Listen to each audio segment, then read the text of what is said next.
جناب، تو سب سے پہلے تو یہ بہت خوشی کی بات ہے، اپنے پرانے دوست یہاں سارے مجھے نظر آ رہے ہیں اور یقیناً مجھ سے بہت ساری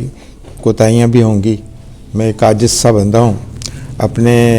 کام میں مگن رہا ساری زندگی، اور یہ میرا جو 21 برتھ ڈے ہے اس کے حوالے سے میں 21 کہہ رہا ہوں میں 81 تو اس میں میرے پاس یہ جو امانت ہے کچھ لفظوں کی، وہ میں آپ تک پہنچانا چاہتا ہوں۔ اور اس میں یقیناً کوئی بھی انسان یہ دعویٰ نہیں کر سکتا کہ اس نے کسی موضوع پہ تمام چیزیں پڑھ لی ہیں، سمجھ لی ہیں، لیکن مجھے یہ اعزاز حاصل ہے، اللہ تعالیٰ نے یہ ایک مجھے خاص کرم کیا کہ بہت بڑے بڑے نام، بہت بڑے بڑے اسکالر سے میرا کسی نہ کسی حد تک سلام دعا رہی، ان سے کچھ سیکھا۔ تو بات یہ چلی کہ میں جب آرکیٹیکٹ بنا تو مجھے گولڈ میڈل بھی ملا، اور میں اس خیال سے کہ میں تھوڑا سا دوسرے لوگوں سے مختلف طریقے سے اس فن میں اپنے آپ کو کچھ آگے بڑھاؤں، تو پتہ نہیں کہاں سے یہ ذہن میں میرے خیال آیا کہ میں لوگوں کو پڑھوں، لوگوں کی جو ضروریات ہیں وہ مجھے بتائیں گی کہ اس فن تعمیر کا یا آرکیٹیکچر کا کوئی خاص پہلو جو مجھے دیکھنا ہے وہ کس طریقے سے اس کے لیے آگے بڑھنا ہے۔ تو جب لوگوں کی بات آئی تو یقیناً ان کی ماضی، ان کا حال، ان کی تہذیب، اس کو بھی دیکھنا بہت ضروری تھا۔ تو اس زمانے میں یہ میں آپ کو بات بتا رہا ہوں 1965 کی جنگ کے بعد سے میں نے پڑھنا شروع کیا تھا آرکیٹیکچر، تو اسی زمانے میں ایک اوپننگ آئی کہ میں آرکیالوجی کا اسٹوڈنٹ بن جاؤں۔ تو میرے ڈبل مائنڈڈ تھا کہ آرکیٹیکچر کو ہی میں نے آگے چلانا ہے یا آرکیالوجی آثار قدیمہ کی طرف جانا ہے۔ تو میں پشاور گیا، اس زمانے میں نئے ڈھاکہ یونیورسٹی سے آئے تھے پروفیسر دانی صاحب۔ تو پروفیسر دانی صاحب سے میری ملاقات ہوئی، میں نے کہا میں لاہور سے آیا ہوں اور میرے دل میں یہ خیال ہے کہ میں لوگوں کو سمجھنا چاہتا ہوں، اب آرکیٹیکچر میرے لیے مفید ہے یا آرکیالوجی میں مجھے آنا ہے۔ تو انہوں نے کہا کہ بیٹے بات یہ ہے کہ اگر آپ لوگوں کی خدمت کرنا چاہ رہے ہو تو پھر تم اس میں شوق ضرور رکھو، لیکن پھر آرکیٹیکچر ہی پڑھاؤ، کیونکہ آرکیالوجی جو ہے نا وہ ایک دقیق مضمون ہے جو اسکالرلی اور یونیورسٹی کی حد تک تو محدود ہے، لیکن آپ کے ذہن میں اگر یہ سوال آیا ہے کہ آرکیالوجی کس طریقے سے آپ نے لوگوں کی کس طرح سے خدمت کرنی ہے تو پھر آپ اس طرف آ جائیں۔ تو چنانچہ وہ وقت ہے اور آج کا وقت ہے، میرا کچھ نہ کچھ تعلق آرکیالوجسٹ سے رہا، بڑے بڑے اس میں نام ہیں، اور اس میں پشاور یونیورسٹی سے بھی تعلق رکھتے ہیں، ڈار صاحب کی ابھی انتقال ہوا ہے، وہ میرے بڑے اچھے دوست تھے۔ تو یہ چھوٹی سی تمہید ضروری تھی ایک منٹ کی، جو میں بتانا چاہ رہا تھا کہ اس سبجیکٹ پہ اگر میرا کچھ تھوڑا بہت کنٹریبیوشن ہے تو وہ کیا ہے۔ اور جیسے میں نے ابھی عرض کیا تھا کہ یہ میرے پاس چند امانتیں ہیں جو میں چاہتا ہوں کہ لوگوں تک پہنچ جائیں، جو شاید بہت کتابوں میں نہیں آئی ہیں۔ تو میں نے ایک مختصر سی ایک لسٹ بنائی ہے کہ اس چیز کو سمجھنے کے لیے ہڑپائی تہذیب کے جو اسرار ہیں، اس میں مجھے 8 مضامین کی جھلک نظر آتی ہے، جس میں میں کسی ایک میں بھی ایکسپرٹ نہیں ہوں، لیکن بہرحال اس میں مجھے پڑھنا ضرور پڑا ہے۔ وہ سبجیکٹ ہے، پہلا ہے جغرافی، اور یہ میرے جو اب آئندہ کے جو چند لفظ ہیں وہ اسی حوالے سے ہوں گے کہ ان کے حوالے سے میں نے اسرار کو کس طرح سے کچھ کسی حد تک پہنچا ہوں میں۔ تو پہلا تو جغرافی ہے، دوسرا اینتھروپالوجی ہے، لوگوں کے متعلق، لوگوں کی نسلوں کے متعلق ان کی ایتھنک بیک گراؤنڈ وہ ضروری ہے۔ پھر آرکیالوجی آتا ہے، پھر لنگوسٹکس ہے، 5ویں نمبر پہ سوشل سائیکالوجی ہے، اور 6 پہ بڑے امیزمنٹ کی بات ہے کہ کیمسٹری ہے جو کہ فزیکل سائنس ہے۔ پھر اس کے بعد 7ویں پہ ہے آرٹ ہسٹری، اور 8 جو ہے وہ ہے اربن پلاننگ۔ تو یہ 8 چیزیں ہیں جن کا جو تھوڑا تھوڑا مجھے اکتساب ہوا، جس سے کہ ایک تصویر میرے ذہن میں بنی ہے کہ یہ ہڑپائی تہذیب کیا تھی۔ اچھا جی، اب شروع کرتے ہیں اسی حوالے سے کہ جغرافی از مدر فار آل انہیبیٹیشن، جیسے آپ کہتے ہیں کہ جہاں انسان جاتا ہے تو وہ پہلے سب سے زیادہ جغرافیے سے متاثر ہوتا ہے. تو میں یہ چلتا جاؤں گا، اگر وقت کی کمی ہو مجھے روک دیجیے گا تھوڑا سا. تو اس میں پہلا یہ میں ایک اردو میں تھوڑا سا بتا دیتا ہوں کہ کس طریقے سے جغرافیہ جو ہے اس علاقے کا، اس نے یہاں پہ انسانوں کی تہذیب کا حساب کتاب کیا ہے. ایک بات آپ ذہن میں رکھیے کہ ہمالیاز جب بھی آج سے لاکھوں سال پہلے جب وجود میں آئے تو ان کا جو ڈھلان تھا وہ جنوب کی طرف تھا، اور اس میں سے جو پانی نکل رہا تھا اس کے راستے تھے جو 5 دریاؤں یا 7 دریاؤں کی صورت میں اس دھرتی کے اندر آئے، اور انہوں نے پھر لوگوں کو یہ وسائل مہیا کیے کہ وہ زراعت کر سکیں، وہاں سے اپنی ضروریات کو پورا کر سکیں. اس میں ایک چیز جو ہے وہ میرے دوست بیٹھے ہوئے ہیں آرکیالوجسٹ یہاں پہ، وہ اچھی طرح سے جانتے ہیں کہ سرسوتی کیا چیز تھی. تو سرسوتی ایک دریا تھا جس میں کہ بیاس اور ستلج اور ستلج اور جمنا کا پانی بھی اس کے اندر انٹر ہوتا تھا، اور بہت بڑا دریا تھا، اور اس کی ایک باقاعدہ ایک وادی تھی جو جنوب میں بحر عرب تک ایک ساتھ ساتھ چلتی تھی، اور اس کے ارد گرد بے شمار سیٹلمنٹس پتہ چلی ہیں. ڈاکٹر رفیق مغل نے ان کا پتہ چلایا ہے اور لوگوں نے کام کیا ہے. تو وہ ایک کھویا ہوا دریا ہے جو کہ ایک جغرافیائی حقیقت ہے تاریخ کے حوالے سے، اور اس کو ہمیں بھولنا نہیں چاہیے کہ اس کے کیا اثرات تھے اور کس طریقے سے وہ تہذیب کے آگے بڑھنے میں ان کا کیا کام تھا. اچھا، اس کے بعد یہ رگ وید میں آیا ہے سرسوتی ندی میں. اب پہلی چیز جو میں آپ کو تھوڑا سا شوق بھی میرے لیے بھی ہے اور آپ کے لیے بھی ہے کہ کوئی آریہ نہیں تھے، کوئی سینٹرل ایشیا نہیں تھا. یہاں کی وائٹ ریس جس کو ہم کہتے ہیں کہ جی یہاں پہ یہ تھے ڈراویڈین نسل کے لوگ آباد تھے، اور اس کے بعد جو ہے وہاں سے شمال سے حملہ آور آئے اور انہوں نے وہ تہس نہس کر دیے، ان کے قلعے توڑ دیے، اور وہ رگ وید میں ان کا ذکر ہے کہ وہ راکشس تھے اور ان کو ہم نے مار دیا. یہ کوئی پکی بات نہیں ہے. اس کے متعلق بہت سے لوگوں کے مختلف خیالات ہیں. وہ یہ کہتے ہیں کہ اور میں اس کا شاہد بھی ہوں کسی حد تک. میں آپ کو ایک بات بتانا چاہتا ہوں. ایک پروفیسر فرید خان مرحوم، وہ پشاور یونیورسٹی کے بہت بڑے ایک پروفیسر ہیڈ آف ڈپارٹمنٹ بھی رہے تھے. وہ بڑے پیار سے مجھے بلایا کرتے تھے جہاں پہ ان کی ایکسکیویشن ہو رہی ہوتی تھی آکرا بنو کے پاس. تو وہ ایک مرتبہ مجھے کہنے لگے کہ چلو میں تمہیں ایک عجیب چیز دکھاتا ہوں، تم آرٹسٹ آدمی ہو، تمہارے ذہن میں بڑے بڑے سوال ہوں گے اور اس کی آپ کو نشانی ملے گی. وہ مجھے ٹوچی ریور کے بیڈ پہ لے گئے اندر، وزیرستان، شمالی وزیرستان کے علاقے میں. وہاں پہ جہاں دریا نے مٹی نیچے چلے گئی ہے، اس کے ساتھ ساتھ اس کی بینک ہے، اس کے اوپر پتھر پڑے ہوئے تھے، اور وہاں سے انہوں نے مجھے سٹون پیلیولتھک دور کے جو اوزار ہوتے ہیں وہ دکھائے. کہنے لگے پتہ ہے یہ کتنے پرانے ہیں؟ میں نے کہا بھائی مجھے کیا پتہ، میرے پاس کون سا میٹر ہے جس سے کہ میں پتہ چلاؤں.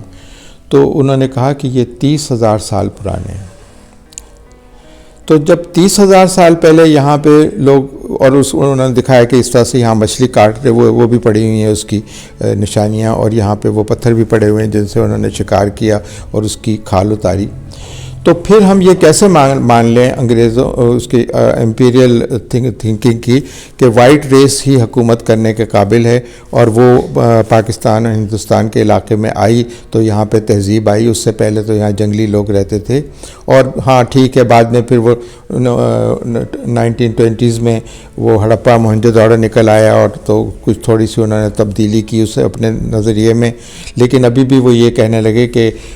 سفید جو لوگ تھے نا وہ تو سینٹرل ایشیا سے ہی آئے تھے، تب کہیں بات بنی تھی. ادروائز یہ لوگ تو بس ہل چلاتے تھے، کام کرتے تھے، نہ ان کے پاس گھوڑے تھے، نہ ان کے پاس کوئی ٹیکنالوجی تھی. تو یہ بات ہمیں اس چیز حوالے سے دیکھنی ہے کہ کیا یہ جو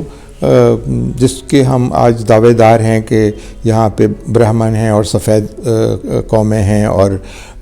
بہت زیادہ یہاں پہ آرین اینگلو آرین کا ڈھول بجایا جاتا ہے کہ یہ نسلیں جو ہیں نا یہ زیادہ بہتر ہیں. وہ ہٹلر والی جو پالیسی تھی، تو اس سے فرار کس طرح سے ممکن ہے، اور یہ ہمارے اسکالرس کا اور آرکیالوجسٹ کا اور اینتھروپولوجسٹ کا کام ہے کہ اس کے اوپر بات کریں۔ تو افغانستان میں قدیم جنوبی ایشیائی جو تھے وہ اس میں ان کی موجودگی کا ثبوت بھی مل چکا ہے، نقل مکانی اور ثقافتی تبادلے کے نظریات بھی سامنے آ گئے ہیں، اور وہ آج تک چل رہے ہیں۔ آپ مانیں یا نہ مانیں، وہ انہیں دشمن مان لیں، ان کے ساتھ لڑائی کر لیں، لیکن جو افغانستان آپ کو دے سکتا ہے وہ کوئی اور نہیں دے سکتا، اور جو آپ افغانستان کو دے سکتے ہیں وہ بھی کوئی اور نہیں دے سکتا۔ اور وہاں سے پابندیوں کی شکل میں بھی کچھ ہے، وہ ایک بہت پرانا سلسلہ ہے جو آج کا نہیں ہے کہ ہم کہیں کہ نہیں جی یہ تو اب تو شروع ہوا ہے، کابلی پلاؤ تو اب ملا ہے، پہلے تو ہم ان لوگوں سے پیچھے ہی رہتے تھے، اور مغلوں نے اگر کابل اور قندھار پہ قبضہ کر لیا تھا تو اس کا مطلب یہ نہیں ہے کہ یہ دو ملک نہیں ہیں اور دو ثقافتیں نہیں ہیں۔ تو یہ ایک میرا نظریہ ہے کہ ہمیں اس جو امپیریل تھنکنگ ہے اس سے تھوڑا سا آگے نکل کے بھی سوچنا چاہیے کہ ہمارے جتنے بھی رائٹرز تھے پرانے آرکیالوجسٹ کے آرکیالوجی میں، وہ اسی سے آگے بڑھتے تھے۔ دوسری جو ایک بات ہے وہ ہے رومانی لوگوں کی، یعنی کہ جو جپسی ہیں ان کی کیا کہانی ہے۔ تو یورپ میں تو یہی کہا جاتا ہے کہ یہ لوگ جو ہے نا یہ ایجپٹ سے آئے تھے، جپسی ایجپٹ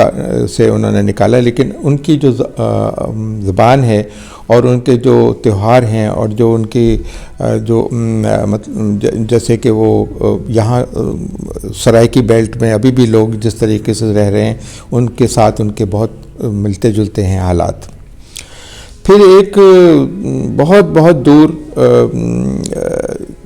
بحر الکاہل میں ایسٹر آئی لینڈز ہیں، جہاں پہ ان کی وادی سندھ کی مہروں اور ایسٹر آئی لینڈ کے موئی کے درمیان تعلق کے متعلق بھی نظریات پیش کیے گئے ہیں، اور اس سے یہ اندازہ ہوتا ہے کہ شاید یہ وہ بھٹکے ہوئے لوگ تھے جو وادی سندھ سے نکال دیے گئے تھے اور پھر وہاں تک پہنچے۔ اس کے متعلق بھی سوچنے کی ضرورت ہے، یہیں پہ بات ختم نہیں ہو جاتی، اور ممکنہ قدیم سمندری روابط کے متعلق بھی سوچنا چاہیے۔ پھر ایک چیز جو آپ خاص طور پہ جو انڈس ویلی کی ایک سب سے بڑی ایک انسالوڈ مسٹری کہی جاتی ہے، وہ ان کے اسکرپٹ کے متعلق ہے۔ تو اس میں آسکو پوپولا ہیں، وہاں پہ فن لینڈ میں انہوں نے کافی کام کیا، اب کمپیوٹر کی مدد لی جا رہی ہے، بہت سارے لوگوں کے مختلف نظریات ہیں، لیکن اس میں ایک چیز وہ شاید بھول جاتے ہیں کہ ہمارے اس تہذیب میں جو آج تک ہے پاکستان میں، انڈیا میں،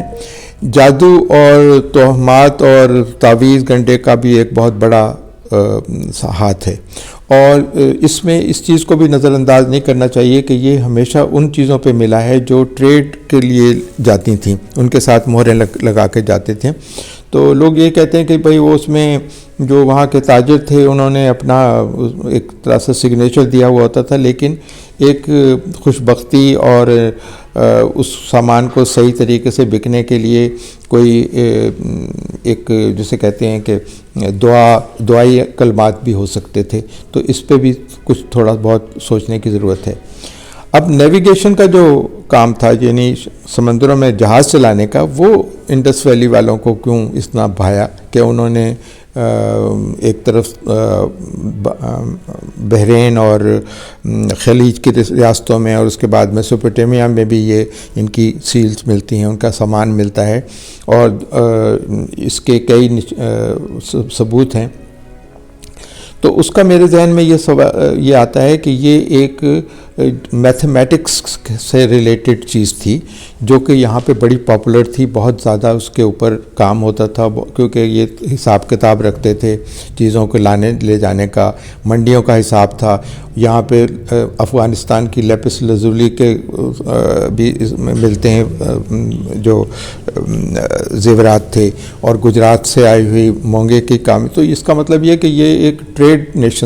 نیشن تھی، اور ٹریڈر نیشن کے حوالے سے ان کو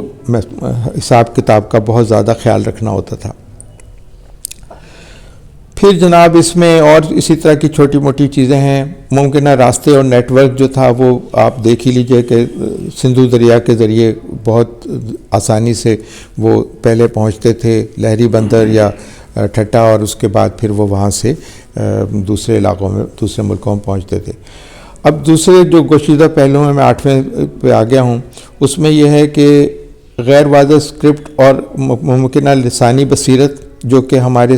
سرائکی اور لہجے سے بہت نزدیک ہونی چاہیے، اور اسی طریقے سے یہ جو یہاں پہ ایک زبان ہے گجری، تو گجری زبان ہے وہ بہت زیادہ ملتی ہے جو شمالی ہند کی زبانیں، ہریانہ کی زبانیں فار ایگزامپل. تو یہ ایک ہمارے لنک بنتا ہے اگر ہم لنگوسٹکس کے حوالے سے بات کریں. اب جدید ترین شہری منصوبہ بندی اور فن تعمیر، اس میں ایک تو ان کی جو رائٹ ہینڈ اینگل کے اوپر جو سٹریٹس تھیں وہ نہ میسوپوٹیمیا میں ملتی ہیں، نہ انڈس اس میں ایجپٹ میں ملتی ہیں، نہ اور جتنے بھی آپ دیکھ لیں، چاہے چائنا کے قدیم ثقافتوں میں دیکھ لیں، وہاں پہ یہ چیزیں نظر نہیں آتی. تو اس کا میرے خیال میں ضرور مجھ سے سوال کریں گے گووندی صاحب، لیکن میں تھوڑا سا اس کا اشارہ کر دیتا ہوں کہ یہ ایک علم ہے جو جس کو کہ وستو شاسترا کہتے ہیں. وستو شاسترا جو ہے وہ عمارتوں کا اور بستیوں کو بسانے کا علم ہے، اور اس کی کچھ نشانیاں میں آپ کو بتاؤں گا ابھی بعد میں کہ وہ کس طریقے سے ہڑپا اور موہنجودڑو میں نظر آتی ہیں. تو یہ ایک ایسا مضمون تھا یا ایک ایسا میدان تھا جس میں یہ جو ہڑپائی یا انڈس ویلی کی جو تہذیب تھی اس میں بہت آگے نکل گئی تھی. اور پھر اس کے بعد ایک اور چیز جو اس میں سامنے آ رہی ہے، میں نے سوشل سائیکالوجی کا نام لیا اور اس میں کیمسٹری کا نام لیا، تو اربن پلاننگ کا تو کسی حد تک بات ہو گئی ہے. سوشل سائیکالوجی کی میں بات اس طرح سے کرنا چاہتا ہوں کہ آپ زمین میں گری ہوئی چیزوں کو نکالیں گے، کچھ اس میں زنک لگ جائے گا، کچھ میں خراب ہو جائیں گی، کچھ ٹوٹ جائیں گی، آرکیالوجسٹ اس کو سنبھال لیں گے، کیمسٹ اس کو جو ہے نا وہ پریزرو کر لیں گے. سوشل سائیکالوجی ایسی ہے جو آج تک ممکن ہے، آج تک اسی طرح برقرار ہے. ہمارے بہت سارے جو نارمز ہیں، ہماری بہت ساری عادتیں ہیں، وہ ابھی تک وہی ہیں جو اس آج سے 3000 یا 5000 سال پہلے تھی. تو میں مختصراً وہ پھر دہرا دیتا ہوں ایک تو بات کہ 30,000 سال پہلے کیا تھا، اور مہر گڑھ کے حوالے سے آپ کہتے ہیں کہ وہ صرف 7,000 سال پہلے کی ہمارے پاس نشانیاں ہیں. ایک تو اس بات پہ مجھے کسی حد تک اعتراض ہے کہ یہ نہیں سمجھنا چاہیے کہ یہاں پہ 7,000 سال سے پہلے انسان ہی نہیں تھا. ادھر جہاں پیکنگ مین ملا ہے، جہاں پہ افریقہ کے کینیا میں ڈھانچے ملے ہیں ہومو ایریکٹس کے، وہاں پہ آپ کے سون سکیسر میں بھی ملے ہیں. تو یہ پہلے تو ذہن میں ہونا چاہیے کہ انسان کی یہاں پہ آبادی کم سے کم 30,000 سال پہلے تک تھی. اس کے بعد جو کچھ ہوا ہے اس میں بہت ساری تبدیلیاں آئی ہیں، بہت سارے مائیگریشنز ہوئے ہیں، ڈریویڈینز آ گئے، اس میں وائٹ ریسز آ گئیں. تو لیکن یہ کہ یہ ہمیں پھر سے ریویو کرنا پڑے گا اس ہمارے جو خیالات ہیں ان کو. شکریہ.